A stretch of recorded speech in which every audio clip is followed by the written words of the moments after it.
Hello guys, now we are on the fourth game in the Queenside attack series, and this game was played between Capablanca and Widmer in London 1922. It's a Queen's Gambit decline game, and the game goes d4, d5, knight f3, knight f6, c4, e6, now knight c3, bishop e7, bishop to g5, knight bd7, e3 castles, and rook c1, e6, c6, now queen c2, d takes c4, bishop takes c4, knight d5, bishop takes e7, queen takes e7, now castles, and b6 now. Uh, Here it's rightly remarked that development of the c8 bishop at b7 aims at the exchange of knights at c3. However, white's reply gives him an overwhelming position. Now knight takes d5. White exchanges knights himself, as this exchange is particularly strong because the long light square diagonal will be closed so that black's last move fail in its purpose, and in fact creates a serious weakening of the light squares on black's queen side. The c file is opened, which white will soon occupy with queen and rooks, so that he will be speedily break into black's position. We shall observe again and again the great effect these two factors will have on the course of the game. Now c takes d5. Black must recapture with the c pawn, as otherwise he would lose a pawn after bishop to d3.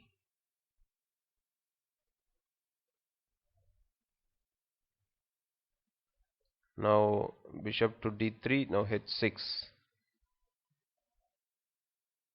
Black refrains from knight f6, as he wishes for the time being to use the knight for the defense of his queen side, because after knight f6 there may follow queen c7, and after queen takes c7 then rook takes c7.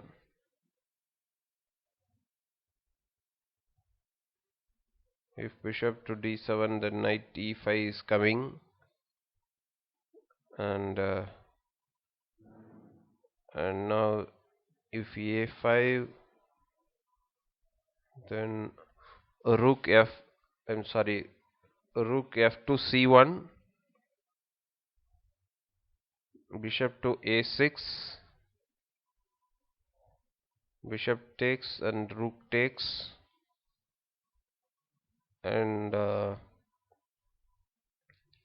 rook 1 to c6, and rook b7 follows.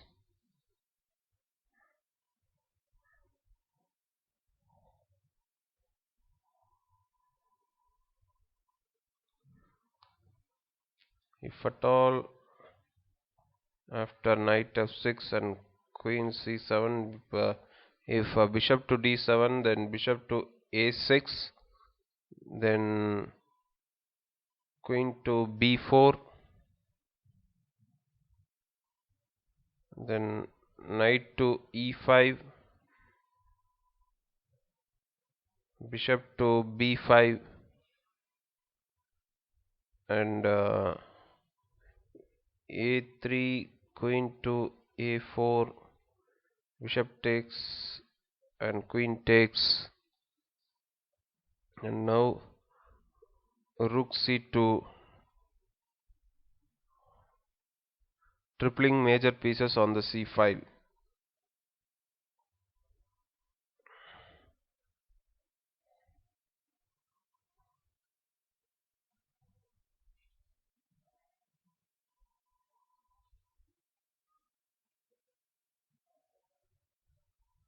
So after h6 there comes queen c7. The white queen invades enemy territory and occupies an advanced but entirely secure post. There it completely frustrates all black's attempts at development. Now queen to b4, as black is quite unable to develop his forces along normal lines. He tries to obtain some counterplay with his queen, an attempt which white refutes in exemplary fashion. Now a3, a very fine move. White offers 1 or 2 pawns in order to win the queen, or failing that, a queenside piece. Now queen a4. Let us investigate if queen takes b2, then rook to b1, and queen takes a3, and bishop to b5, queen to e7, and bishop to c6, rook to b8,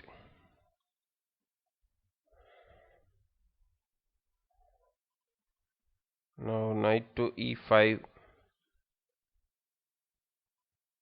rook to d8, and bishop takes d7, bishop takes d7, now knight to c6 wins.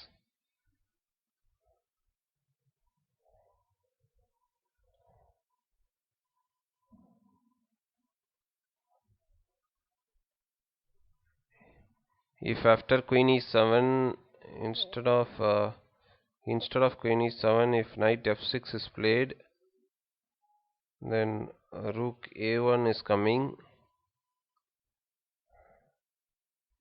Rook a1, queen to b4,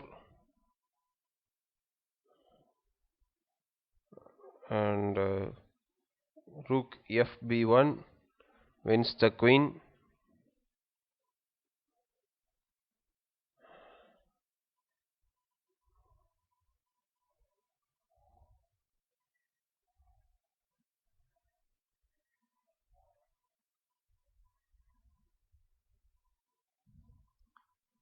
If after knight e5, queen is placed on d8 instead of rook d8, then queen takes a7, knight takes e5, t takes e5.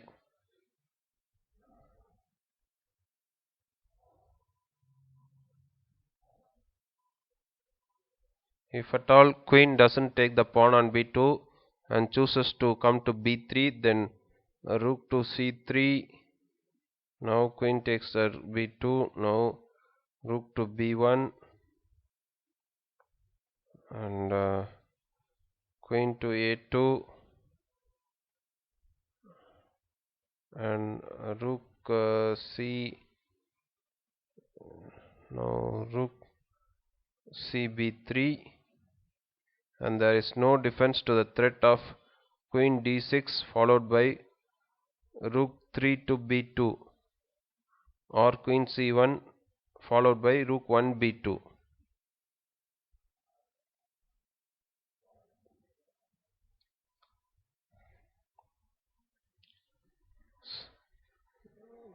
So in the game, after a3, queen a4 is played. Now h3, again an excellent move which is not merely intended to safeguard his king, for if we examine the position more closely, we find that black can no longer proceed with his proper development.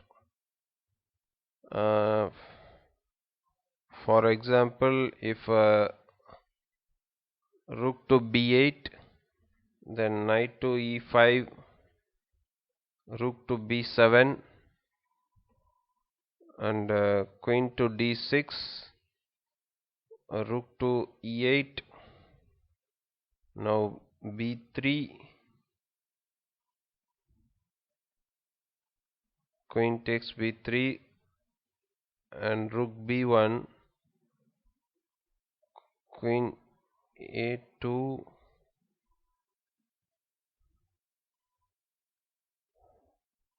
now bishop to b5 is disastrous.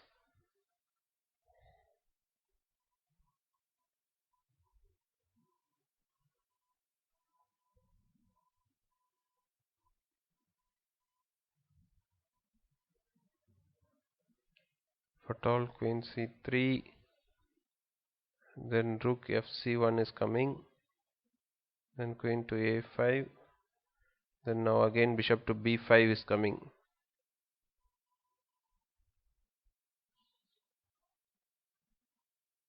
Or even bishop to b5.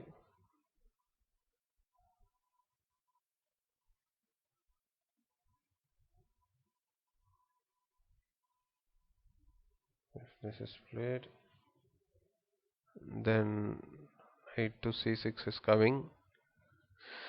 So it's very risky for black.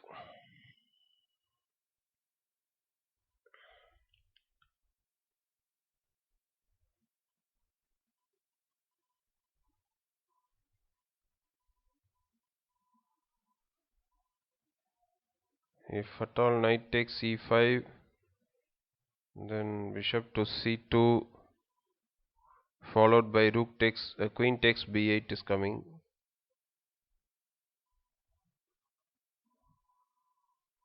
So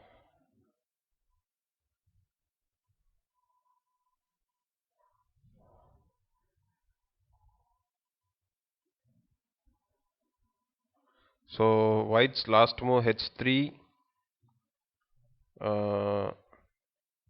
ensures that black will not long be able to withstand his opponent's severe positional pressure. Now black plays knight f6. Black makes an heroic attempt to complete his development, cost what it may.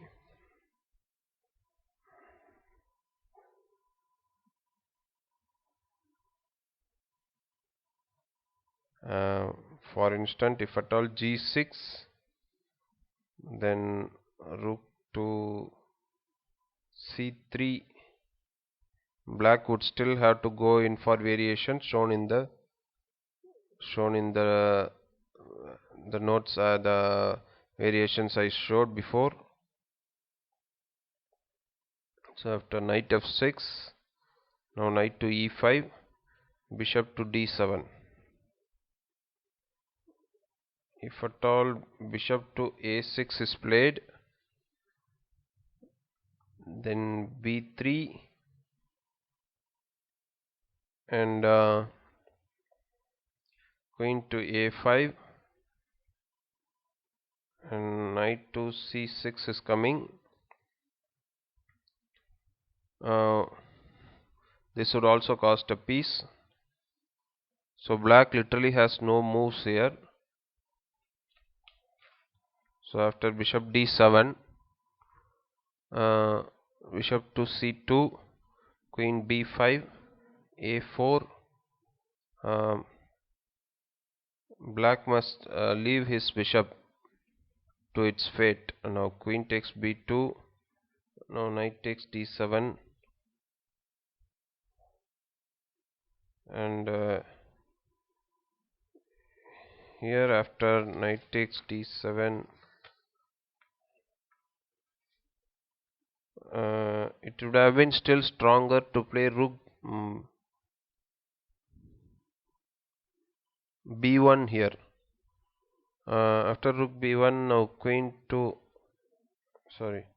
a2, then after knight takes d7, after rook a c8, knight takes f6 is coming, g takes f6, and queen to g3 check.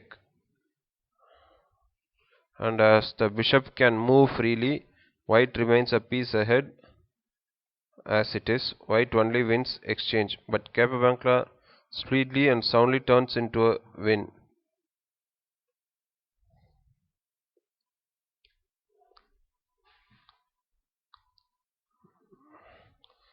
But in the game, Capablanca immediately takes the bishop on d7, and after rook a c8, now queen to b7, knight takes d7, bishop h7 check, king takes h7, now rook takes c8, queen takes c8, now knight f6, and white is an exchange up, now rook c1, queen b4, queen c2 check, king g8, queen c6, queen a3, queen a8 check, king h7, rook c7. Here white's material superiority consists of the exchange only, but with the rook on the 7th rank taking a powerful part in the attack on black's pawns, the ascendancy of the rook over knight in an ending is well illustrated. Now after queen takes a4, rook takes f7, queen d1 check, king h2, queen h5, queen takes a7, queen g6, rook f8, queen f5, rook f7, queen g6, rook b7, knight e4, queen a2, e5, queen takes d5, e takes d4, rook b8, knight f6, queen takes d4, queen f5, rook takes b6, queen takes f2, queen d3 check, king g8, and after rook b8 check, here black resigned. So I believe the game would have been very illustrative. I'll be meeting you in the next game. Thank you all.